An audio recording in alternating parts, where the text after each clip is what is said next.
નમસ્તે વિદ્યાર્થી મિત્રો, ધોરણ 10 સામાજિક વિજ્ઞાન જે આપણું 8મું પ્રકરણ ચાલતું હતું, આજે એનું આપણે બીજું લેક્ચર જોઈ રહ્યા છીએ. આજનો આપણો પ્રશ્ન છે, જમીન નિર્માણની પ્રક્રિયા વર્ણવી, તેના પ્રકારો શાના આધારે પાડવામાં આવ્યા છે જણાવો. ફરીથી આપણે પ્રશ્ન જોઈએ તો જમીન નિર્માણની પ્રક્રિયા જણાવી, તેના પ્રકારો શાના આધારે પાડવામાં આવ્યા છે તે જણાવવાનું છે. તો આપણે જોઈએ જમીન નિર્માણની જે પ્રક્રિયા છે, ધોરણ 9 ની અંદર આપણે ભણ્યા હતા જમીન વિશે. તો આજે એનાથી થોડા આગળ જઈએ તો જમીન નિર્માણની પ્રક્રિયામાં તાપમાનના મોટા તફાવતો જોવા આપણને મળે છે. જ્યાં જ્યાં જે પ્રકારનું તાપમાન હોય છે, ટેમ્પરેચર, એના આધારે જમીનના પ્રકારો નક્કી થતા હોય છે.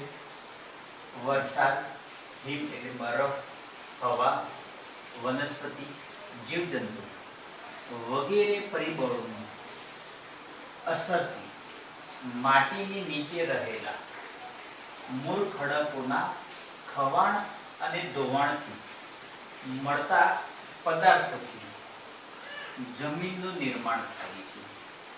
ફરીથી આપણે જોઈએ તો તાપમાનના મોટા તફાવતો, વરસાદ, હિમ, હવા, વનસ્પતિ, જીવજંતુ વગેરે પરિબળોની અસરથી માટીની નીચે રહેલા એટલે માટીની અંદર રહેલા જે ખડકો છે એના ખવાણ અને ધોવાણના કારણથી મળતા પદાર્થોનું જમીનનું નિર્માણ થાય છે.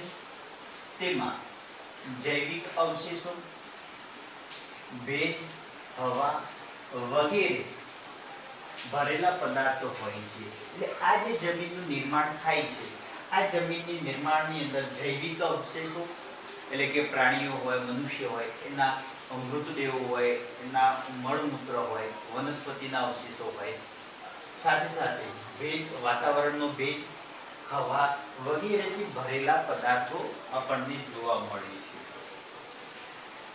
જમીન ખનિજો અને જૈવિક તત્વોનું કુદરતી મિશ્રણ છે.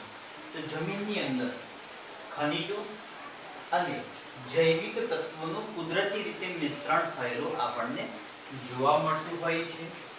તેમાં વનસ્પતિના વૃદ્ધિ અને વિકાસ કરવાની ક્ષમતા છે.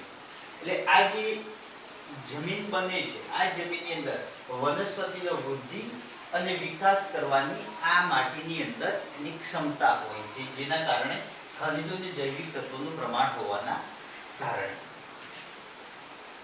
જમીનની ઉત્પત્તિના સમયગાળા દરમિયાન તેના પર તે પ્રદેશની આબોહવાની વ્યાપક અને ગાઢ અસર થાય છે. ત્યારે જમીનની ઉત્પત્તિનો જે સમયગાળો હોય છે, જમીનનું નિર્માણ જે સમય થતું હોય છે, એ સમય દરમિયાન તેના ઉપર જે તે પ્રદેશની અંદરની આબોહવા એના ઉપર વ્યાપક અને ગાઢ અસર કરે છે. જ્યારે બી જમીનનું નિર્માણ થતું હોય છે, તો આ જમીનના નિર્માણની અંદર જે સ્થળ હોય એનું જે વાતાવરણ હોય છે, જેનું સ્થાનિક વાતાવરણ આપણે કહીએ છીએ, એની ખૂબ જ અસરો જોવા મળતી હોય છે. તેથી તે આબોહવાવાળા પ્રદેશોમાં વિભિન્ન પ્રકારના ખડકોમાંથી બનતી જમીન લાંબા સમય પછી પણ એક જ પ્રકારની બને છે. એટલે આ જે કુદરતી રીતે જે ટેમ્પરેચરની, જે વાતાવરણની અસર આપણને જોવા મળે છે, એવા આબોહવાવાળા પ્રદેશોની અંદર વિભિન્ન ખડકોની અંદર જે જમીન બને છે, એ જમીન લાંબા સમય પછી પણ એક જ પ્રકારની જોવા મળે છે. એની અંદર કોઈ ફેરફાર થતો જોવા મળતો નથી. આમ જુદી જુદી આબોહવાને લીધે માતૃ ખડકોમાંથી બનતી જમીન જુદા જુદા પ્રકારની હોય છે. એટલે કે જુદી જુદી આબોહવાને કારણે જે માતૃ ખડક, જે ખડકની અંદર જમીનનું નિર્માણ થાય છે, એનાથી જે ખડકોથી બનતી જે જમીન હોય છે, એ અલગ અલગ પ્રકારની જોવા મળે છે. એટલે દરેક જગ્યાએ જમીન એક પ્રકારની જોવા મળતી નથી. દરેક જગ્યાએ અલગ અલગ પ્રકારની જમીનો આપણને જોવા મળે છે. જમીનના પ્રકારો, તેના રંગ, આબોહવા, માતૃ ખડકો, કણ રચના, ફળદ્રુપતાના આધારે પાડવામાં આવે છે.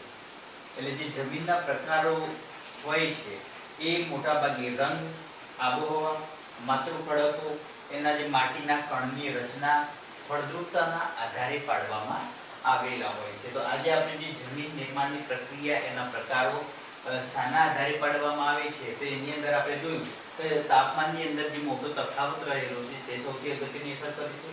સાથે સાથે વરસાદ, હિમ, હવા, વનસ્પતિ, જીવજંતુ વગેરે પરિબળોની અસરથી માટીની નીચે રહેલા જે મૂળ ખડકોના ખવાણ અને ધોવાણથી મળતા પદાર્થોથી જમીનનું નિર્માણ થાય છે, જેમાં જૈવિક અવશેષો, ભેજ, હવા વગેરે ભરેલા આપણને જોવા મળે છે. આ ઉપરાંત એની અંદર ખનિજ તત્વો અને જૈવિક તત્વોનું કુદરતી મિશ્રણ હોય છે, જેના કારણે વનસ્પતિની વૃદ્ધિ અને વિકાસ કરવાની ક્ષમતા એ જમીનની અંદર સૌથી વધારે હોય છે.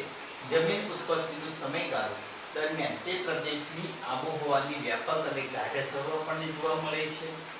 સાથે સાથે તે આબોહવાવાળા પ્રદેશોમાં વિભિન્ન એટલે અલગ અલગ પ્રકારના ખડકોની અંદર જે ખવાણથી જે જમીનનું નિર્માણ થાય છે, એ જમીનનું નિર્માણ લાંબા સમય પછી પણ એક જ પ્રકારની બને છે. એની અંદર અલગ અલગ પ્રકારો જોવા આપણને મળતા નથી. આમ જુદી જુદી આબોહવાને લીધે માતૃ ખડકની અંદરથી જે જમીન બને છે તે જુદા જુદા પ્રકારની હોય છે. એટલે અલગ અલગ જગ્યાએ જમીનનું નિર્માણ અલગ અલગ રીતે થતું હોય છે, એટલે એના પ્રકારો પણ અલગ અલગ જોવા મળે છે. જમીનના પ્રકારો તેના રંગ, આબોહવા, માતૃ ખડકો, કણરચના, ફળદ્રુપતાને આધારે પાડવામાં આવતા જોવા મળે છે. ત્યાર પછીનો આપણો બીજો પ્રશ્ન છે તો કે કાંપની જમીન વિશે નોંધ લખો અથવા કાંપની જમીન એટલે શું, તેના લક્ષણો જણાવો. અહીંયા મેં ટૂંકમાં લખ્યું છે, એના લક્ષણો જણાવો. તો આ પ્રશ્ન બે રીતે પૂછાય છે. પહેલો છે કાંપની જમીન વિશે નોંધ લખો અથવા કાંપની જમીન એટલે શું, તેના લક્ષણો વિગતે સમજાવો. આવી રીતે પણ પ્રશ્ન પૂછાતો હોય છે. તો આપણે જોઈએ તો ભારતમાં જે કાંપની જમીન છે તે ભારતના ક્ષેત્રફળના 43% ભાગની અંદર ફેલાયેલી છે. આપણા દેશનું જે ક્ષેત્રફળ છે 32 લાખ સમથિંગ, તો એની અંદર 43% ભાગની અંદર આ જમીન એટલે કાંપની જમીન ફેલાયેલી છે. આ કાંપની જમીન પૂર્વની અંદર બ્રહ્મપુત્ર નદીથી લઈ એટલે પૂર્વોત્તર રાજ્યની અંદર અસમ, અરુણાચલ પ્રદેશથી લઈ એના ખીણ ક્ષેત્રથી લઈ શરૂ કરવામાં આવે છે. ત્યાંથી લઈ પશ્ચિમે સતલુજ નદી સુધીના ઉત્તર ભાગની અંદર આ મેદાનોમાં ફેલાયેલી જોવા મળે છે. એટલે પૂર્વોત્તર રાજ્ય એટલે અરુણાચલ પ્રદેશથી લઈ અને ઠેઠ સતલુજ નદી એટલે પંજાબ સુધી આ જે કાંપના મેદાનો છે એ પથરાયેલા જોવા મળે છે. આ જે કાંપની જમીન છે દક્ષિણ ભારતની અંદર નર્મદા, તાપી, મહા, ગોદાવરી, કૃષ્ણા, કાવેરીના ખીણ તેમજ મહા, ગોદાવરી, કૃષ્ણા, કાવેરીના મુખ ત્રિકોણ પ્રદેશ સુધી આવેલો છે. દક્ષિણ ભારતની અંદર પણ આ કાંપનું મેદાન પથરાયેલા છે.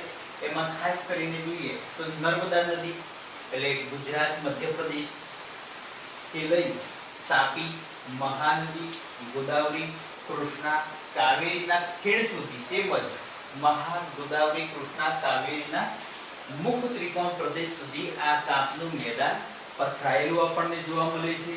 એના મુખ્ય લક્ષણો આપણે જોઈએ. કાંપની જમીનના મુખ્ય લક્ષણો આપણે જોઈએ તો આજે કાંપની જમીનની નદીઓના જે પથરાયેલું કાંપની અંદરથી બનેલા છે.